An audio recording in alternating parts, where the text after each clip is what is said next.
Hello everyone and welcome to the One Stop Co-op Shop. This is Colin and today we are going to do a solo playthrough of Civilization: A New Dawn. However, we're also going to use the Terra Incognita expansion.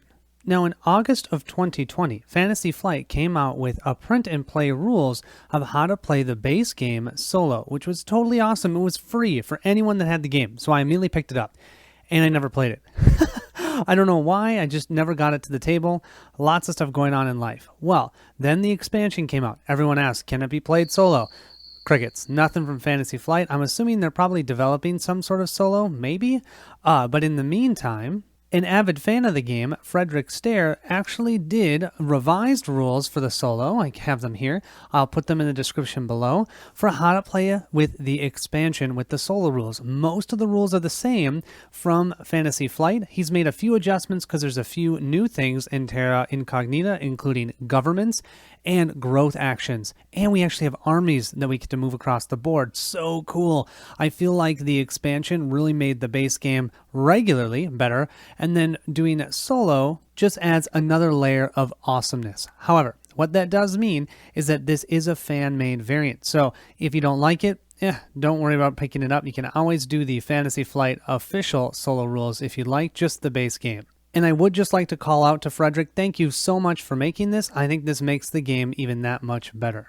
So with this, with taking into account 4 different rulebooks, yes, 4 rulebooks, we're going to try and muddle our way through this.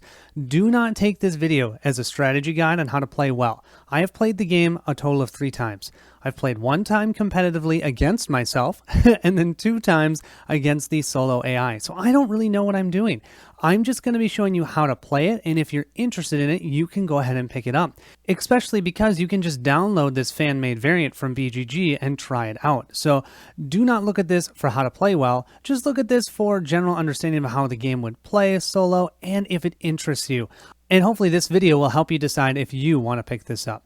Okay, without further ado, let's jump into setting up specifically playing solo with the Terra Mystica expansion. Let's do it. The first part of setup is to pick out your specific civilization.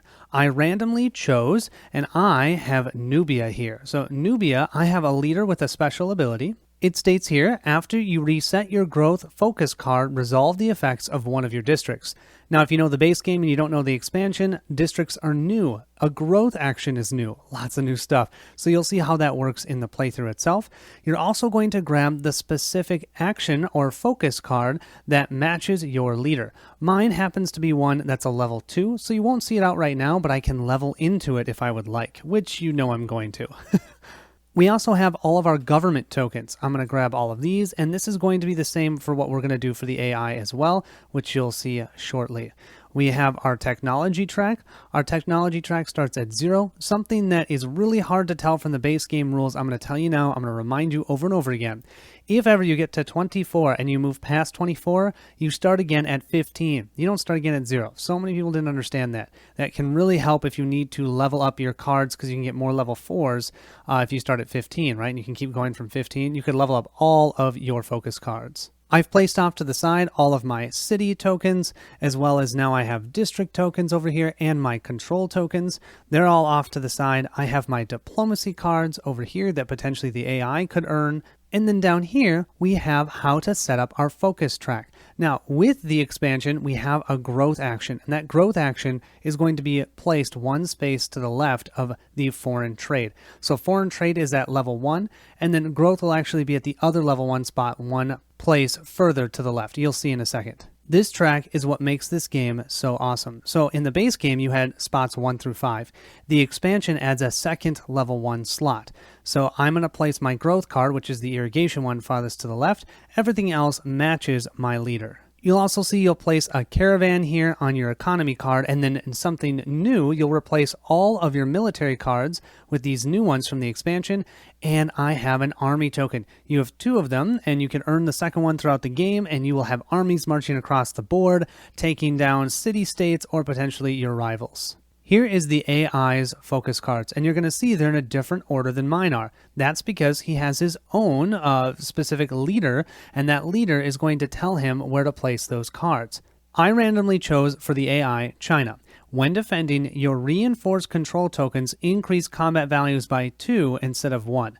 kind of like the Great Wall of China. It's hard to get into China. Here you can see how we set up his cards level 1 through level 5. The only difference when you're playing solo, you're going to take the growth card and you're actually going to put the growth card on the right hand side of this level 1 card. So you're going to see masonry, which is his military card, is actually all the way over to the left. Growth is then the second to left card, still at the level 1, but that's going to allow the AI to get a district out on the board before the second time we can activate districts. So it's just helping him activate that one sooner. Frederick also did something amazing. He made unique AI cards for each of the leaders, and then you're supposed to replace them.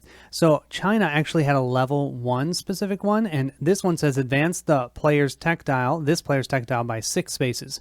Normally it's only 5 because it's the max, but for China it'll be 6, and you can see that symbol denotes that this is their specialty card. All 18 of the different civilizations, he has made one of these cards for them. So cool! I have them all printed out, excited to play against all of them. Now let's talk about the board itself. So when you play this competitively, you'll randomly set up 2 A's or 2 B's out on the board. I have randomly set up 2 B's. I need to make sure they're in this specific orientation. Frederick provides great pictures here that denoting how to set up that initial board. And what's important is in the competitive game, you get to decide, each of you gets to decide where to place one of the forts. For solo against the AI, you don't. You have to place them based upon how the map is set up. If there had been a city-state in any of these spots or any of these spots, we wouldn't have been able to place these fort tokens here and we would have had to go adjacent on other sides. But since there aren't any here, I can place the 2 fort tokens here. And fort tokens are also new with the expansion. They're another victory condition, which we'll talk about shortly. Now what we're going to do is grab our capital tiles. We each have 1 capital tile. I've randomly chosen them. I've also randomly chosen the side of the AI's capital tile. And now I'm going to place it adjacent to this map somewhere based upon these priority rules. You need to be as close as you can to as many natural wonders or city-states within 3 spaces. So that would be this one. We don't have any natural wonders. So that's all we have. We then want the most resources within 3 spaces if possible. Then we go to capitals closest to the fortress and the capitals farthest from barbarians. We don't have any of those. And then connecting any of the most forest or desert spaces. I might not put it in the exact perfect spot, but I'll try. I decided to place the AI over here. What's important to note is whenever you place a tile, it has to touch other tiles that are already out on the board, at least 4 different spots. So we have 1 here, 2, 3, 4. So that way it's not making it harder for other players to get to it.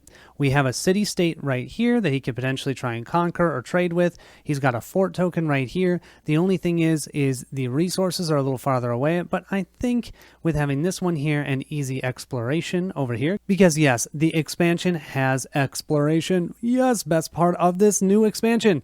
One of them, and there's so many good things. So I'm going to place them over here. Now I get to decide where I'd like to place my city-state. I've decided to place my city-state tile way over here. I don't want to be too close to the AI. They can get kind of aggressive.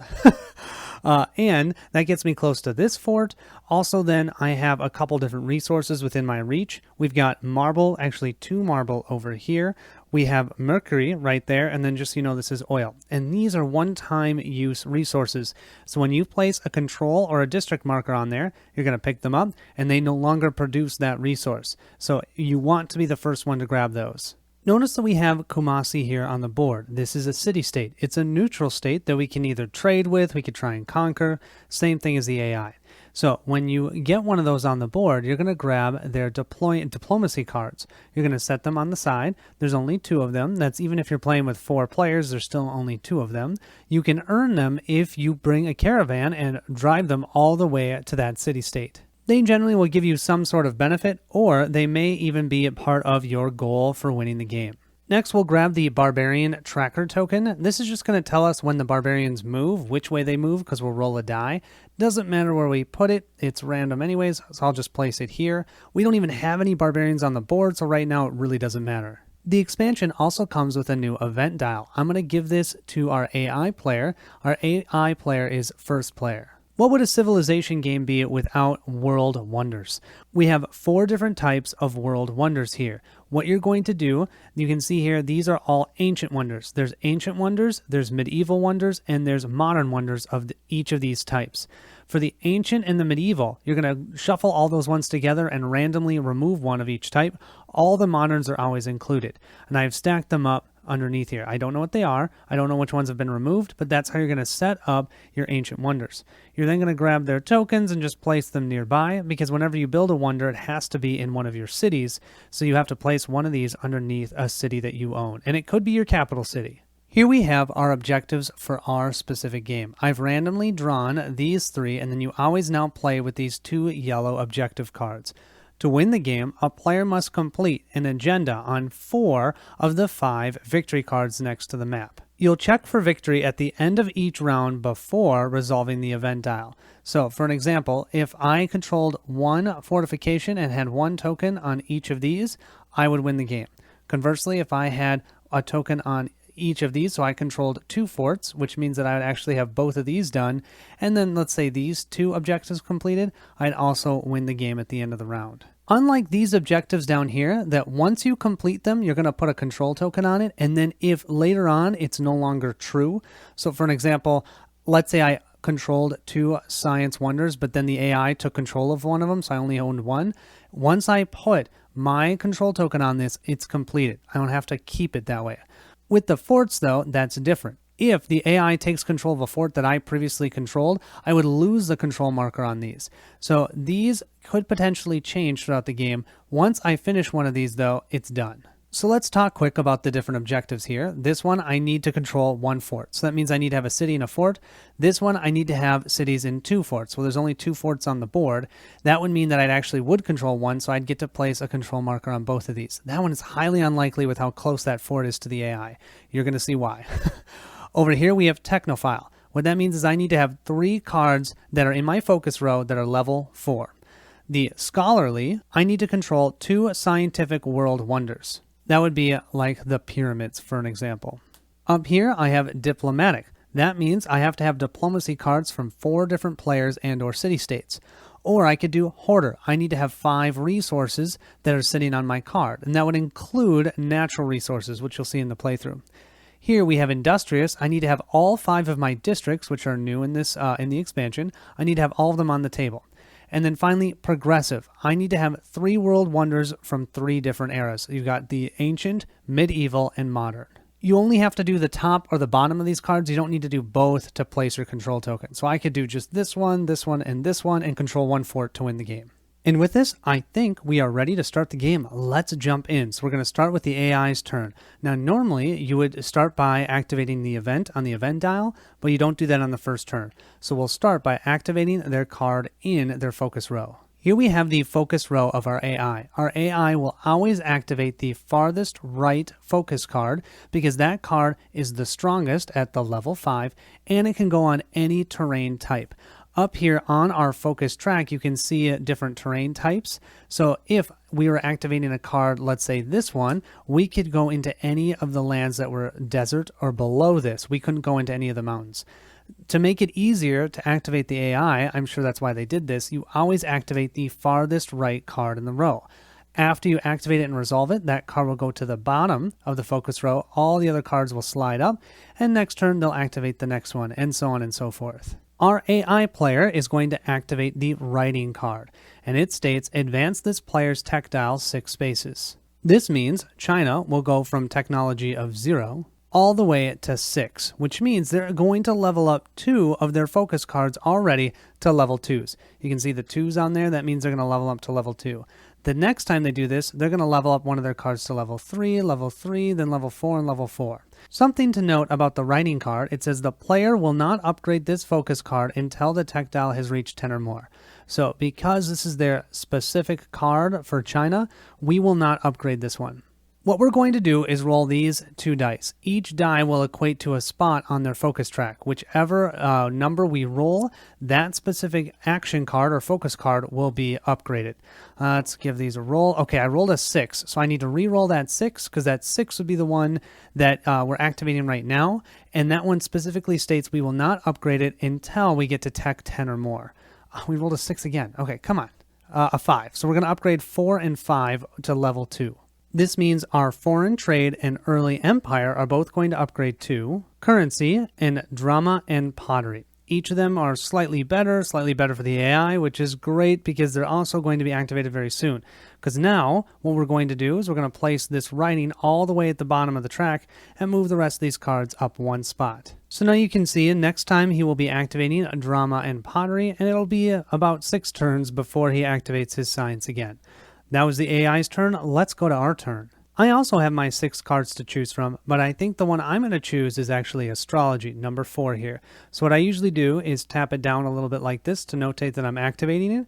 I'll do it, activate it, and then move it to the bottom of the row and push the rest of the focus cards up. This is at the 4 slot of our focus track. So we can see it says advance your tech track a number of spaces equal to the slot's number. So I'm going to go from 0 up to 4. Not nearly as good as 6 for the AI, but it is going to allow me to get a level 2 card. So what I'm going to do, because I like the growth action, I like the growth action a lot actually, because every time I can do it, I actually get to activate one of my districts. So I'm going to level up my growth card right here to engineering.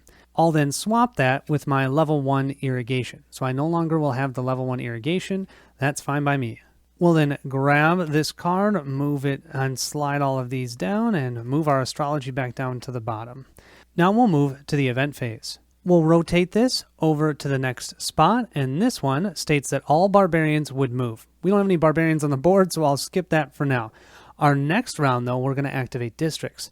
That's why I wanted to power up my growth card, because I'm hoping to put a district out on the board. But first, let's have the pain of activating the AI. Let's see what he's going to do. Well, it looks like he's going to place 3 control tokens on spaces adjacent to friendly cities. For each token that cannot be placed, you're going to place a trade token on this card. What trade tokens do in the future is you can spend trade tokens to put out additional control tokens. Now, here's our priority order. You're going to try and place these control tokens, which look like these. They can be reinforced, which means they can help you with combat for defending. He's going to try and place these control tokens in a location that has a natural wonder, or it contains a resource token, or it contains a barbarian spawn point, closest to a rival space, adjacent to the most cities, adjacent to the city closest to maturity, or highest terrain difficulty. And you'll go down this order. We're looking adjacent to his city, and with this water space, you can consider that as a space you can't move into. You'll be able to later, but not at the beginning of the game. So he has these spaces that he can potentially put his control tokens. The one that is going to matter this time is the highest terrain type. We're going to place one here, and then we'll place this one, just getting him to hopefully mature his city. If he can mature this city, there are districts that can give him trade tokens for all of his mature cities. So he wants as many mature cities as possible, and having a mature city means it's completely surrounded by friendly tokens. Having this control token here will mean that potentially soon he'll be able to grab this resource. In order for him to do that, though, he's going to have to place either a district or a control token here. You cannot build a city on a token. I've now reset his focus track. You can see drama and poetry at the bottom. Next, he's going to do currency and start sending out his his caravans. What are we going to do? Well, what we're going to do is we're going to do some engineering. Place a district on a space matching this slot's terrain or lower that is adjacent to a friendly city. So it has to be adjacent to our capital city, has to be grasslands. We do have that. Then place one control token on a space matching this slot's terrain or lower that is adjacent to a friendly district. Or you can reinforce a number of your control tokens up to the slot's number. And it's been confirmed that these districts are also control tokens. So if ever you are trying to reinforce a control token, you can reinforce a district, which is super helpful. I'm going to go ahead and place a theater square district right here. Now that's one of the 5 districts that I need to complete this objective. Part of the reason I also wanted to get districts out. Then I can place one control token on a space matching the slot's terrain, so that's grass, that's adjacent to a friendly district. Unfortunately, this is where I hit and miss a little bit because we've got mountains here, mountains there, we've got hills there, forest, and desert. So I'm not going to get the secondary benefit of engineering, but I hopefully will in the future.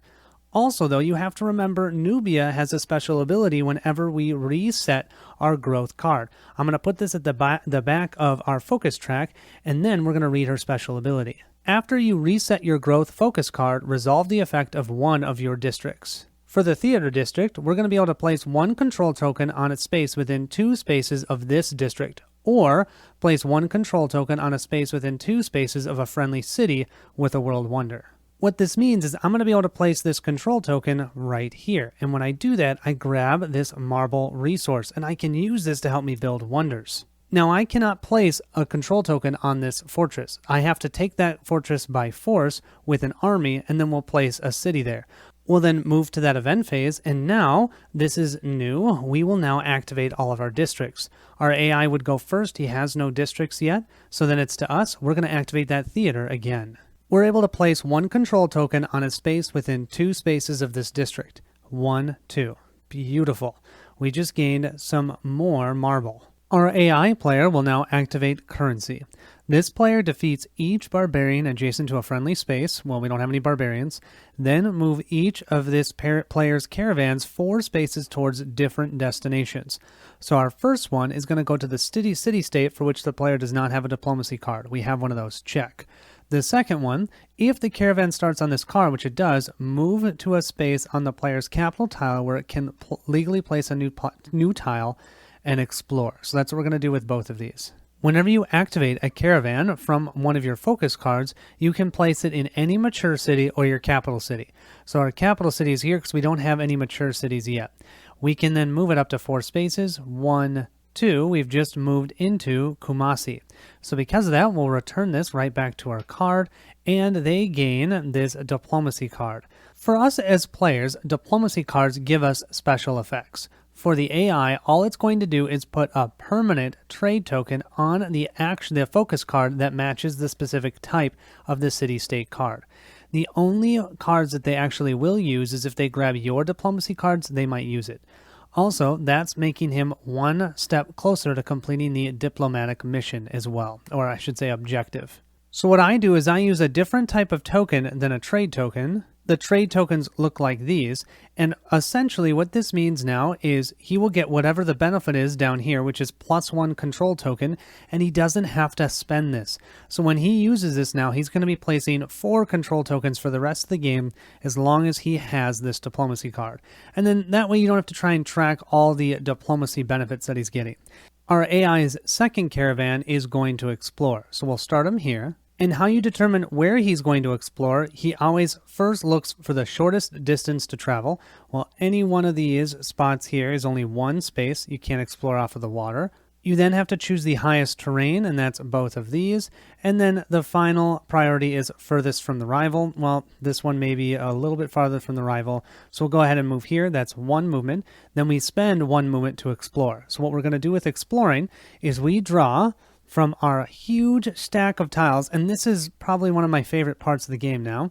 I'm going to grab from the bottom, so I don't know what it is, and we're going to have this tile, and he's going to try and place it. Now, I'm going to randomly roll a die to determine if it's the A side or the B side that we're going to use.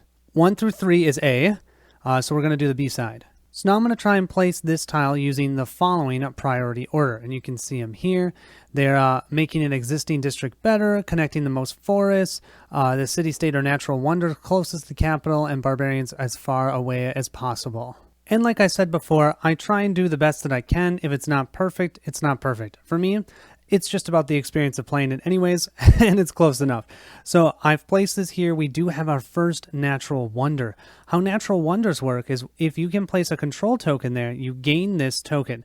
It's the specific resource here, so that would be oil. You can use that every single turn it comes back to you, so long as you control that space. Pretty nice. Our caravan has 2 more actions. Unfortunately, you cannot explore again. I do want to mention with exploring, you can only ever explore from your city tile. So it is limited. You're not going to be able to have this sprawling map. I can't go to here and explore and go over there to explore. I can only explore from this tile. And conversely, for me, I can only explore from my tile. So that helps make the board not too big, but it's really fun to slowly expand the board. So because there's nothing else over here, I'm going to have this caravan move 1, 2, starting to go towards me to try and get one of my diplomacy cards. That will be the end of the AI's activation. Let's move to our turn. I too want to get some exploration done, so I'm going to activate my masonry this time. Move each of your armies, which I only have 1 right now, up to 3 spaces. They can move into spaces matching this slot's terrain or lower, so the mountains we can go anywhere, except for water. Your combat value equals this slot's number. So you can explore both with your armies and with your caravans. So we're going to explore with our army since it's higher up here. Since my army started on my focus card, I can either start in my capital city or in any of the matured cities. I only have the capital city. I think I'm going to explore over here. So I'm going to go 1 and then explore here for 2.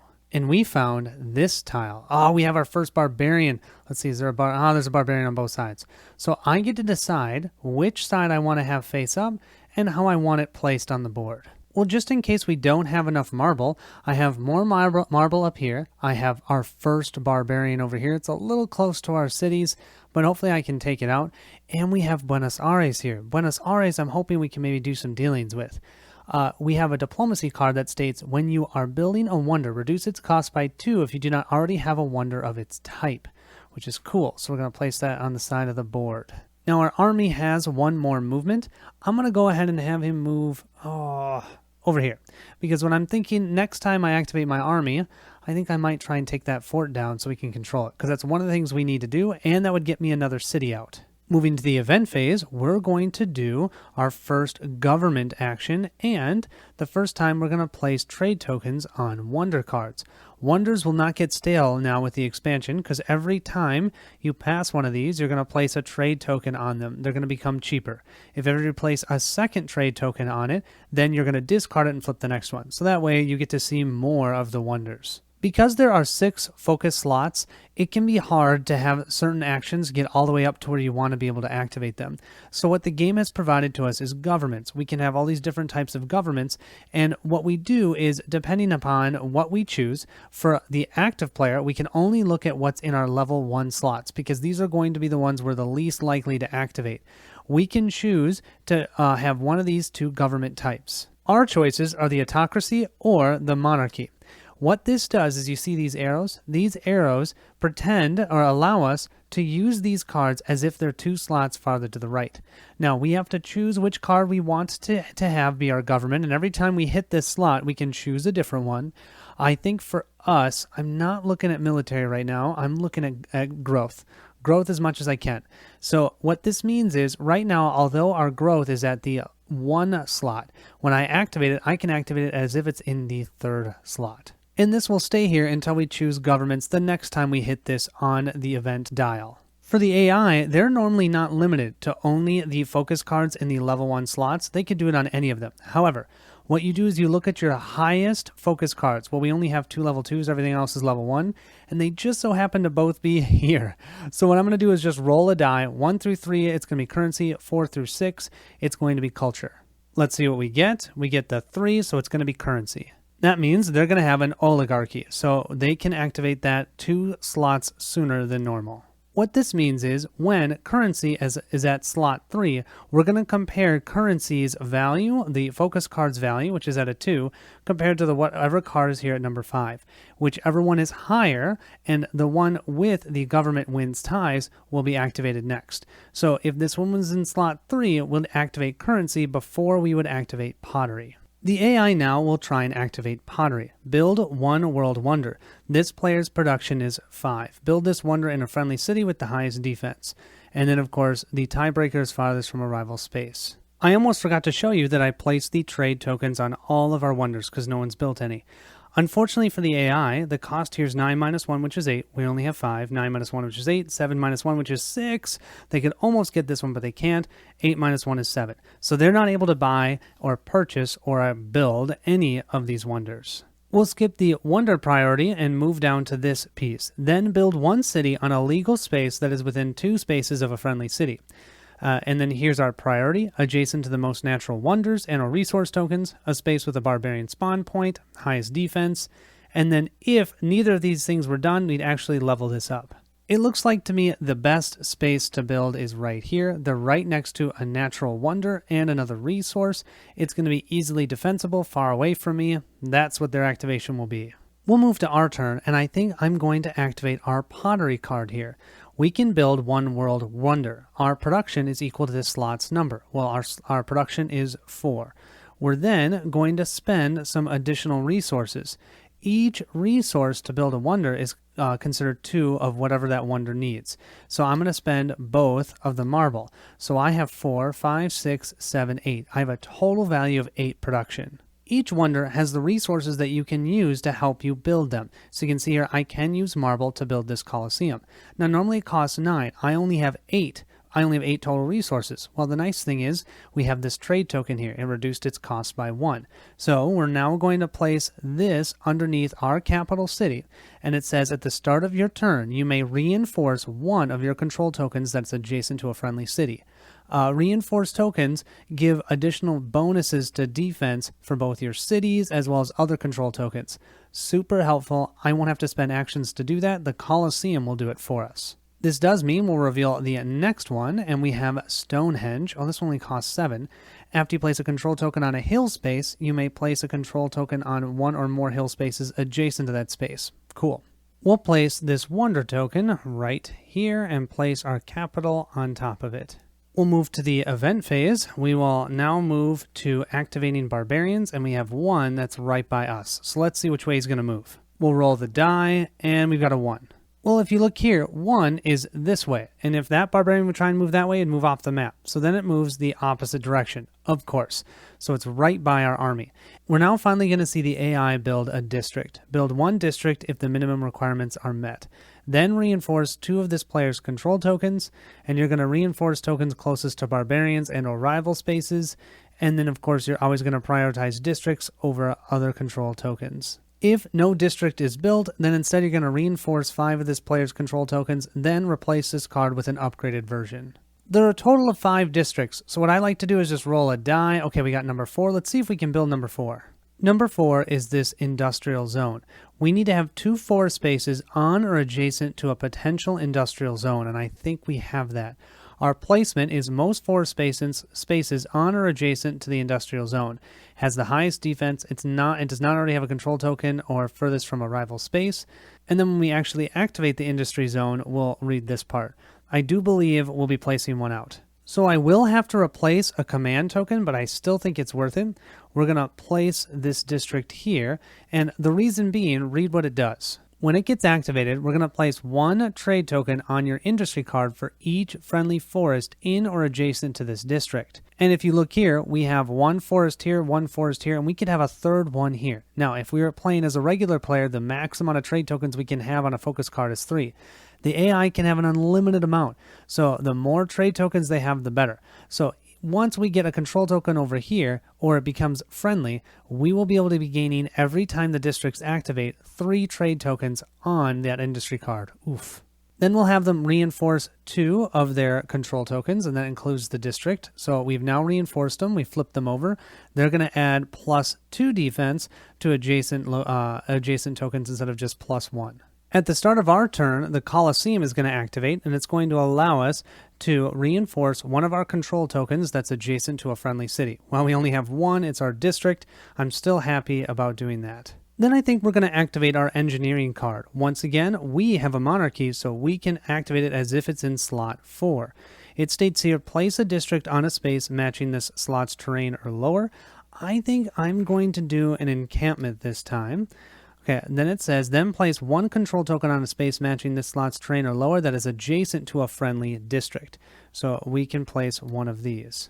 I think I'm going to place my encampment right here, and then I'm going to place that control token within 1 space of a friendly district right here. What I'm hoping to do is to get a city down over here. Once I do that and then I kill this barbarian, If there's something on top of this spot that's not just a movable piece, like let's say a caravan or an army, but it's an actual control token or a city, it will not spawn again. So that's kind of what I'm hoping. Encampments are pretty cool. They will defeat a barbarian or rival army within 2 spaces of this district when it's activated.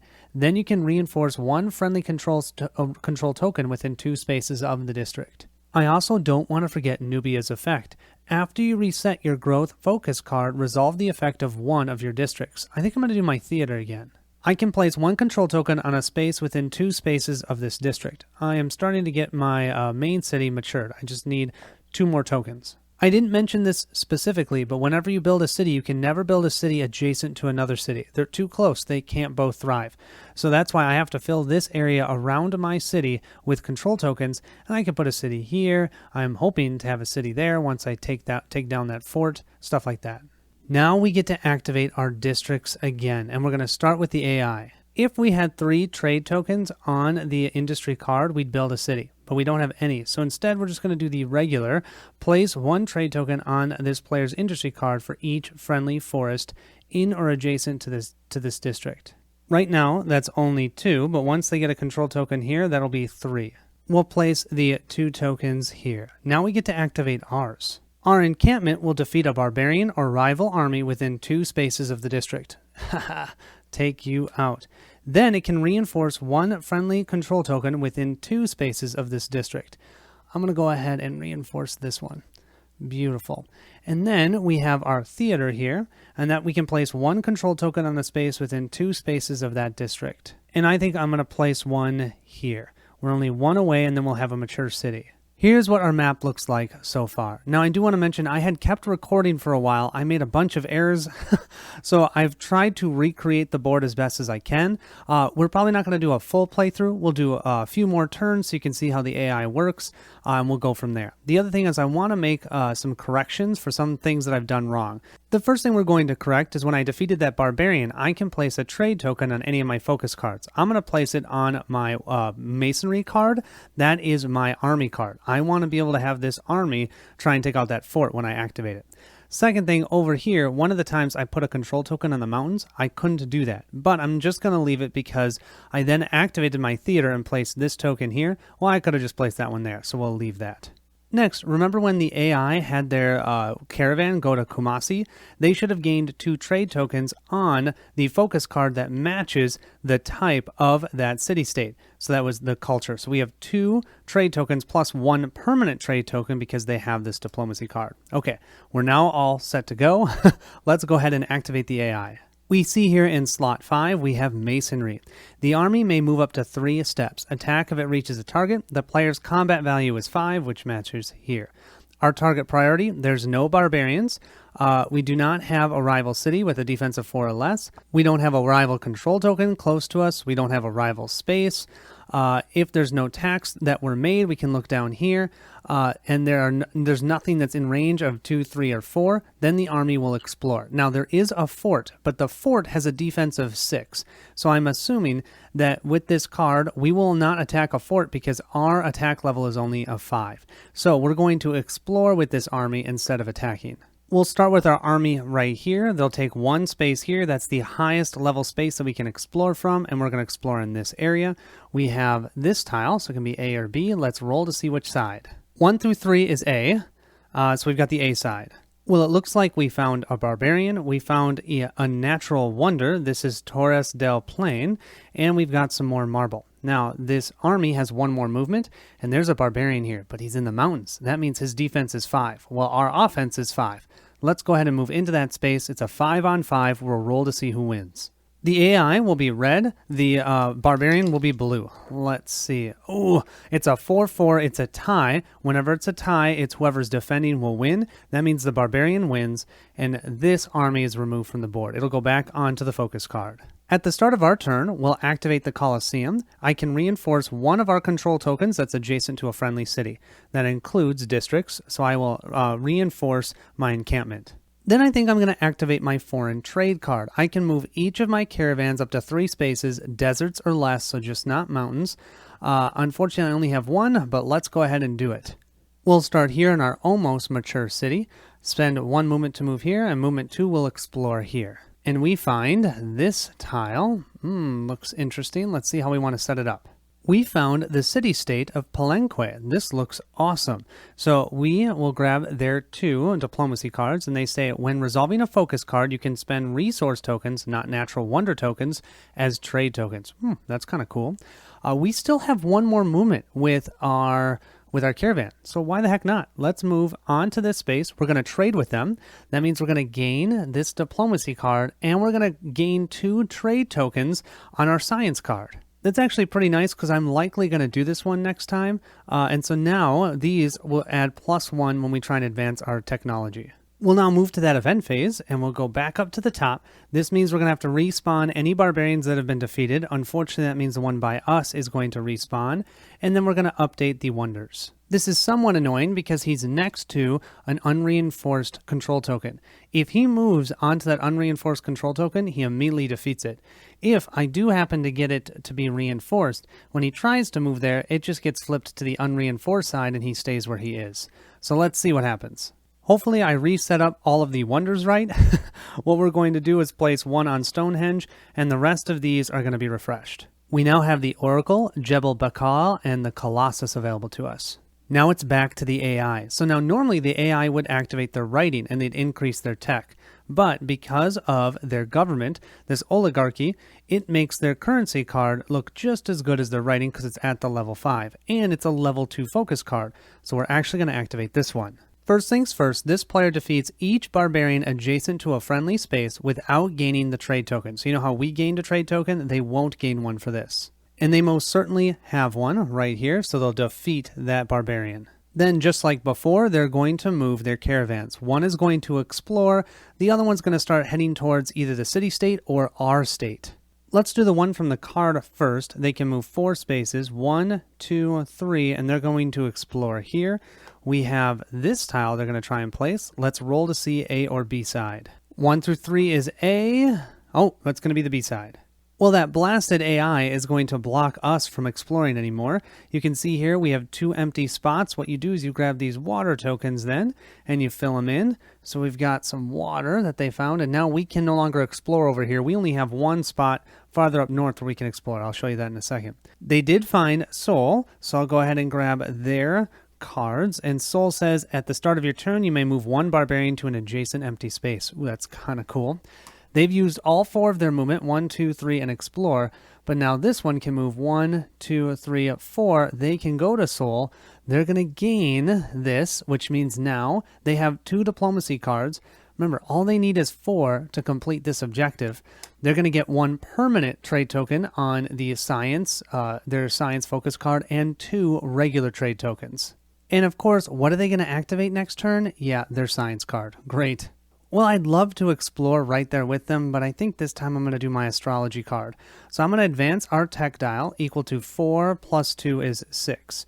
We were at 4 in total. That's going to put us at 10. At 10 now, we're going to be able to upgrade 1 card to a level 2 and 1 card to a level 3. I'm going to upgrade my military card to level 3. We'll now have 2 armies, and any trade tokens that are on this one will also go on to here, and I'll place my army token here. And then I'm going to get my specific industry card that's for my leader, construction, and I'm going to replace pottery with that one. So that will be in the 2 slot. And then of course I have to spend these trade tokens to do that, and we will move our cards. I got a little overly excited there. I do also need to activate my Colosseum. I wish I could make this control token reinforced, but it has to be adjacent to a friendly city, so I chose that one. We're now going to move to the event phase again, and we're going to move all those barbarians. We'll roll our die, and we get a 5. It might be hard to see from this far back out, but 5s are this way straight west. So this one would try and move this way. It can't. It's going to come here. And this one, of course, just like I was saying, it's going to take out our control token there. The AI here has some pretty powerful actions they're going to take. I mean, look at all these ones with all these trade tokens. First, they're going to upgrade their technology track 6, 7, 8, 9. So they're going to go from 6 to 15. This means they're going to upgrade to 2 level 3 focus cards. Right now, the AI has 4 level 1 cards. So what I'm going to do is I'm going to roll, and of course I rolled a 5, so I'm going to re-roll. Looking for a 1 through a 4. Okay, our 4th one from the left, we're going to upgrade to a level 3. They're always going to upgrade their lowest cards first. That's why I'm doing it based on the cards that are out there. That, of course, is their writing card, and we can now upgrade it because their technology is over 10. So I'm going to replace this. They'll keep that permanent upgrade one with their level 3. Now they have 3 level 1s, so we'll do 1, 2, 3, 4, and 5, 6. We've got a 5, 6. That means they're going to upgrade their pottery card. The pottery card is right here. They'll grab these 2 trade tokens and they're going to upgrade it to nationalism and pop these here. All right, now what I'm going to do is I'm going to move their cards down and we'll activate ours next. We're now going to activate our 2 armies. We might spend this, we'll see. We can use it either to re-roll or add +1 to our combat value. We have move each of our armies up to 5 spaces. They can move into spaces matching this slot's terrain or lower, as well as water. Just so you know, forts are considered to have a difficulty terrain of 3, so like forests. Our combat value equals this slot's number +2. So our combat is 6 right now for each of our armies. What we can do is we can move and attack with one of your armies that would have been defeated this turn a second time after returning it to this card. So what I can do is send one out. If it gets defeated, I can actually put it back out and attack with it again. We still can't move into mountains, but that's okay. We're moving out of a mountain. We're going to attack this fort. So this fort has a base value of attack of 6, and we have an attack value of 6. So it's going to be all about the roll. We do have 1 trade token, though, so we can always increase our die roll by 1 if we need. We're red. The fort is blue. Let's see what we get. Oh, it's a 2-2, so it's a tie. So we're definitely going to use the trade token because ties do go to the defender. But now we're at +1, so we just defeated that fort. That means we get to place a city onto that fort, which is exactly what I wanted. Now, I have additional movement with that army, but once you attack, you have to stop and forfeit the rest of your movement. We'll finally get our second city out on the board. Heck yeah. Our second army then is just simply going to explore. We've got one more area that we can explore from. So we're going to move 1 to here and then explore up here. And this is the tile that we have found. We found a natural resource. This is the Pantanal natural resource, and we found a diamond. So we've moved 1, then we explored for 2. We still have 3 more movement. I think 3, 4, 5. We're going to start heading this way. Maybe start harrowing the AI. And you know, it might be nice to actually show you where we are. We can do a couple more turns, I think. Let's go ahead and move to that event phase. We're going to activate districts. Our AI has the industry zone. The AI does not have 3 or more trade tokens on their industry card, so they're just going to gain 2 industry tokens because they have 2 forests that are either on or adjacent to their district. For us, we'll activate our encampment. We're going to defeat this barbarian. That's going to give us 1 trade token. What do I want to put it on? I think I'm going to place this trade token on our astrology card, help us with our technology. And then we're able to reinforce 1 friendly control token within 2 spaces of this district. We might as well do this one. And then with our theater, we can place 1 control token on a space within 2 spaces of this district. I think I'm going to do 1, 2. I'll do this one again. And that one is uncontrolled. No, what am I saying? This will have us have a mature city. So let's do here. So right now it looks like we have more control tokens out than the AI. And it's true, but it's not going to happen long. We're going to have the AI now activate drama and poetry, place 3, 4, 5, 6 total control tokens out on the board. The first 2 are simple. They're going to grab 1 here, so they have this natural resource. They're going to grab 1 here for 2, because they have to be adjacent to friendly cities. And now they have 2 out of the 5 resources they need to complete that objective. They're then going to place 1 here, 3, 4, and 2 more up here. Let's see if I can get this all on screen. 5 and 6, and that way they now have 2 mature cities as well. And now with this, they're going to be gaining 3 trade tokens whenever they activate this district. First thing we're going to do is use our Colosseum, and we're going to reinforce this control token. I apparently don't like the early Empire card for whatever reason, because what I think I'm going to do is the construction. I'm going to do the bottom part. Build 1 city on a legal space in this slot's terrain or lower within 3 spaces of a friendly space. When I do this, I can't count through any of the mountain spaces, because remember, I was only up at the desert spot. So I can count from even here, 1, 2, 3. I'm going to place this here. So no longer will that barbarian spawn. Thank goodness. During the event phase, we'll move to changing governments and updating our world wonders. For us, it's either military or the industry. I'm definitely doing communism. Let's do industry. The AI has 2 level 3 cards. We'll have 1 through 3 be the science. And so that's what they're going to do. They're going to do the science one. That means they're going to have a democracy. For updating the wonders, we'll just place a trade token on each of these, and we'll refresh Stonehenge. We now have Chichen Itza.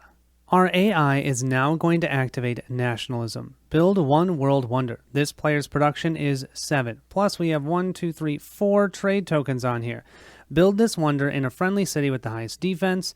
And to determine which wonder we want to purchase, we just have to look at which one will help them get an objective as easily as possible. We know that one of the objectives is just having 2 of those science wonders, so it makes sense it would be this one. And their production level is 7. This has 1 discount. They're going to immediately be able to build the Oracle. That means now they're going to get another +1. Oh, this isn't the... Actually, that is the right one. Awesome. We're going to put this underneath their capital city or one of their other cities. And they're now going to have another +1 trade token every time on their science card. Their science card is going to be insane. Our new world wonder we can build is the Porcelain Tower. When choosing which building they're going to place their world wonder, you're going to choose the one that has a higher defense. I haven't talked about defenses for the cities yet.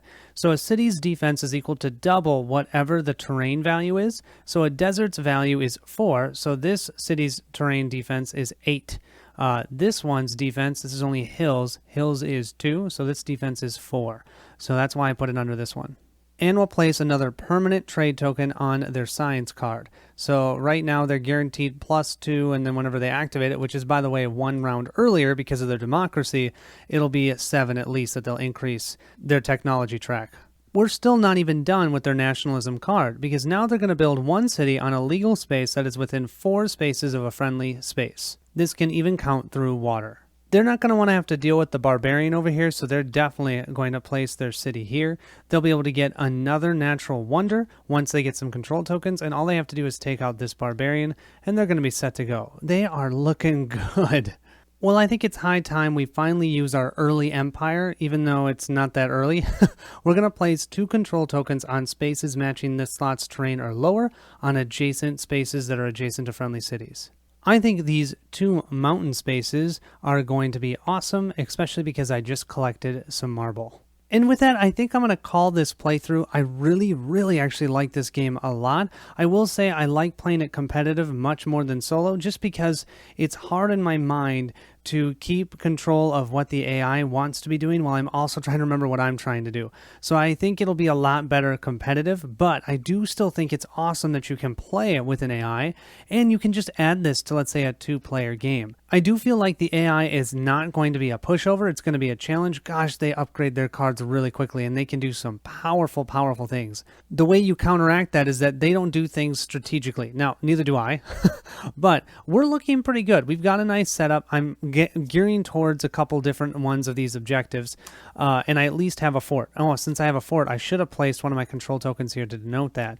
So I actually have 1 out of the 4 that I needed done. The only thing I didn't really get to show you is combat with the AI, where they might have to spend trade tokens or might not. You'll just have to read the rules on how that works.